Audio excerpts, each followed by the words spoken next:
Hello there and welcome to episode 4 of Focal Point here on News First. I am Jayama Ratnayaka.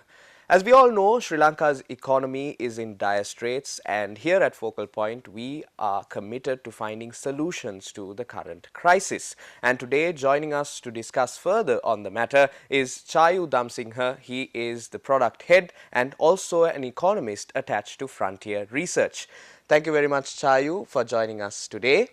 Let me get straight to the point today, Chayu. I want to know as to what sort of misguided policy decisions, what sort of short-sighted policy decisions over the years by successive governments, not just this current regime, led Sri Lanka to capitulate and crippled Sri Lanka's economy as a result of COVID-19 and also as a result of other sorts of shocks or external shocks in the world. What are the decisions that led Sri Lanka to its worst economic crisis in history? Sri Lanka's problem is essentially both a long-term problem, but also that long-term problem, same factors behind that long-term problem got essentially intensified over the last few years. So if you talk about that long-term problem itself, because that's where really the understanding starts, we've had, I would personally say that we have three broad economic problems. Of course, you have corruption, you have ethnic problems, all of that feed into it, but three broad economic problems. The first being that we have a budget deficit where the government's revenue is lower than its expenditure. And I'm putting it that way, not that the expenditure is higher, but rather the revenue is lower, because that's where our problem really is. Not an expenditure being very large problem that we have, but rather revenue being quite low. That has meant over the years, and this has been there for decades, meant that Sri Lanka has not been able to, one, do a lot of investment in, like the government has not been able to do a lot of investment into the long-term future of the country. And a lot of the expenditure that has happened has been in terms of things related to consumption. So salary, expenditure, paying contractors, subsidies, things all related to consumption. Now, that is fine. But as long as you have enough revenue, you could have also invested in other things. There's one reason, for example, why Sri Lanka's health and education expenditure for forever has been very low as a percentage of our budget. So that leads to two problems, right? Now we are at a point where we're spending a lot of money into consumption, and that leads to issues with the imports, and leads to the second big problem. Yes. But also that to bridge that gap, we need to either print money, which has its own set of problems, or we need to kind of borrow. So Sri Lanka has been borrowing domestically from the local banking system and the like, but also internationally over time, because to kind of maintain a certain set of balance. Those two kind of factors led to the second big problem, and that is where our dollar income and our dollar expenditure is also in negative balance. That primarily came as a result of imports being very high and our export growth really not coming up. Of course, we have services, tourism, now rise in the IT sector, remittances and the like also helping it, but it's always been a negative balance for quite a long time. And the reason, one key reason in my view that happens is that because, like I said, from the budget side, you have a lot of investment essentially in the consumption side. You have salaries being paid, your contractors being paid, all of that is happening, which is fine and it should happen, but there is no taking back, exactly, there's no info into the government, and there is essentially an addition, an extra amount of consumption happening in the economy. In an economy like Sri Lanka, what consumption means, either directly or indirectly, is ending up as imports. Either we import things directly, let it be cars, fuel, imported food items, whatever it is, or gas, all of those things that we import directly, or it could also be indirect imports. A lot of things we make local, we call it local production, self-production and the like, but a lot of that is also import driven. Such as raw materials. We need to get the raw materials, we need to build the factories, we need to build the construction materials, we need the energy to run the factories, we need to, the machinery, all of that is import. So whatever consumption that we do in Sri Lanka is very much driven either directly or indirectly by import. So we have a lot of money going into the economy, and that's like a surplus of money in the economy, which leads to a lot of imports coming in, and there is no real incentive or real space for that export driven growth to really happen, and that's been a problem for a while. So you now have that budget deficit problem, and you have borrowing as a result of that. Then you have your imports being too much compared to your income, and then again to bridge that, you once again need to borrow, because there's no other way to really deal with that. Those two combined meant that especially over the last 10, 15, 20 years, we've had to resort to more and more borrowing to bridge that gap, and now we have a debt problem as well. And remember, as long as you have a negative balance between your dollar income and your expenditure, the only way to pay off your debt, because you're not getting an income, you're not getting a net income, the only way you can pay off your debt is by getting more debt, and we've essentially been down that path. That has been the story of Sri Lanka from, I mean, the debt problem is more recent, maybe about 20 years, but the others have been there for decades. But of course, we haven't had this kind of crisis in decades. We had a different economic crisis in the 70s, very different situation, but this specific kind of crisis isn't something Sri Lanka has seen in very, very long time. So what essentially happened over the last 2 to 3 years is that those same kind of factors we talked about, all of them really got intensified. The budget deficit got intensified because in 2019 we cut taxes very significantly. That, I mean, the total value of that was something like more than $1 trillion over the last 2 years. A very, very, very big tax cut, which means the government got even less revenue to put into the economy, but the expenditure, of course, doesn't go down. That means either you have to borrow more, but because of the combination of the Sri Lankan economy, the tax cuts making the Sri Lankan economy, taking a fragile economy, putting it in a bad place, and the pandemic hitting all of that combined, when the Sri Lanka actually wasn't able to borrow internationally because our credit ratings and all went down. We were down locked out from essentially credit markets. Exactly. So then we are at a point where the only way we can meet that expenditure, especially the pandemic related expenditure, is by printing money. Now, a lot of countries in the world did that. So I don't think personally that there was a lot more that something much different rather that you could have done at that point, but you could have come out of that situation. And of course, having the taxes, if the taxes hadn't been reduced, then you would have less requirement to do that, because of course you'd have that tax revenue. So now you have your taxes cut, and then you have more money pumped into the economy as a result of money printing, and it's not taken out, which means those factors that lead to imports growing also become far worse. Now in 2021, that's why, for example, we had Sri Lanka's highest number of imports in a year was in 2021 in terms of value, not in terms of the total volume, but in value that was very high, because Sri Lanka simply had a lot of money flowing around in rupee terms, which meant that a country now, as a result of the pandemic, which lost its income from tourism, now has an increased dollar expenditure as well. So your deficit in your dollar terms goes even higher. Now you have two requirements: you either need to borrow, which you now can't, and your printing only works on the rupee side, and now you have debt to deal with.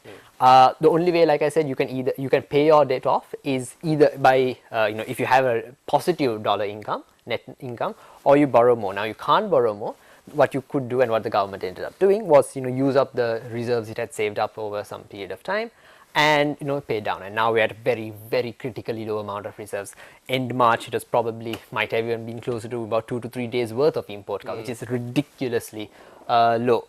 So that's essentially where we are. So all those factors got worsened, and we are at a point where everything is extremely intensely on the negative side of all of those factors. So what sort of role did modern monetary theory play in all of this? So modern monetary theory, theoretical, I mean, at its most simple, is where you put money into the economy and then you handle the inflation side of it using taxes. A lot in Sri Lanka, I think the previous governor, the Professor Laxman, for example, did refer to the kind of money printing action that was done here as a form of MMT, modern monetary theory, though I mean technically it wasn't exactly, because we didn't have the tax side of it.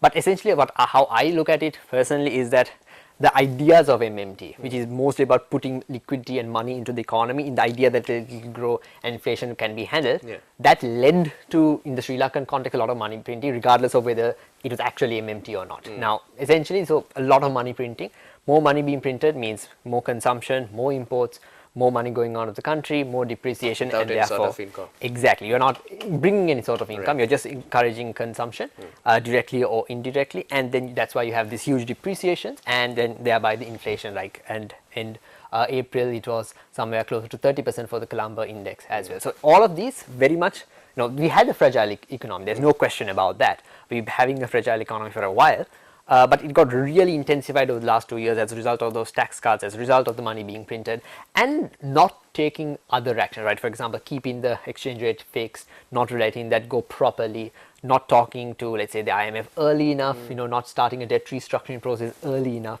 instead waiting until we essentially came to about 2 to 3 days worth of backup import cover before really taking action. So that's really what brought us and intensified the problem at the last few weeks and months, and that's the consequence of what we are seeing these days. Right. So you spoke about debt restructuring, going to the IMF. These are all solutions that are coming out now, and Sri Lankans need a short-term fix, and we need it really fast. What do you think will be the short-term remedies that are available apart from the IMF? Because we know that negotiations will commence, but they will also take time. What are the short-term solutions available for Sri Lanka to at least survive the next few months, the next few weeks in terms of essential items such as fuel, gas, and other essential goods? What are the solutions that are available in the immediate future, Chayu? So the core immediate problem that a lot of Sri Lankans are facing, in addition to rising prices, of course, is shortages, right? All the shortages that you spoke about, from power cuts to fuel shortages, all of that. That is something that is very difficult to fix immediately. From our end, I personally don't know how Sri Lanka can fix it. We will essentially have to depend on some help from some other country. Now, we've gotten, I think, somewhere close to $3 or more billion in aid committed from India. So that's a lot of support India has already committed to us. So then there's the question, how much more are they willing to give, especially if we ourselves will not be able to do anything on our own, right? So that's a big question. That is very much a risk factor over the next few months to watch out for. Will India provide us more support? Will China? Will Japan step in? Will there be other support from the World Bank, the ADB, and the like? Because these things do take time. These are not immediate solutions unless they're like a bilaterally negotiated thing. So that's a big thing to watch out for. But one thing that can release some of that pressure is, in my view, where we look at areas where the forex outcome really, or forex outflow is not really necessary, right?